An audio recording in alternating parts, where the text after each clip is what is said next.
ప్రపంచం మొత్తం ఏకమై వచ్చినా ఇజ్రాయెల్ను ఓడించలేరా? కాస్త ఎక్కువ చేసి చెప్పినట్లేదు? లేదు. ఇప్పుడు చెప్పిన దాంట్లో ప్రతి అక్షరం నిజం.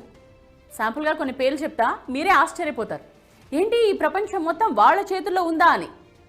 జీసస్ ఆఫ్ నజరత్ ఒక యూదుడు, ఆల్బర్ట్ ఐన్స్టీన్ ఒక యూదుడు, కార్ల్ మార్క్స్ ఒక యూదుడు, వ్యాక్సిన్ సూదిని కనిపెట్టింది ఒక యూదుడు, పోలియో వ్యాక్సిన్ కనిపెట్టింది, లుకేమియాకు మందు తయారు చేసింది, హెపటైటిస్ బి మందు కనుగొన్నది, micro processing chip, nuclear chain reactor, traffic lights, optical fibre cable, stainless steel, sound movies, telephone microphone, video tape recorder, polo company, Levi's jeans, Starbucks, Google, Dell computers, Oracle, Baskins and Robbins, Dunkin Donuts, CNN, ABC, Washington post.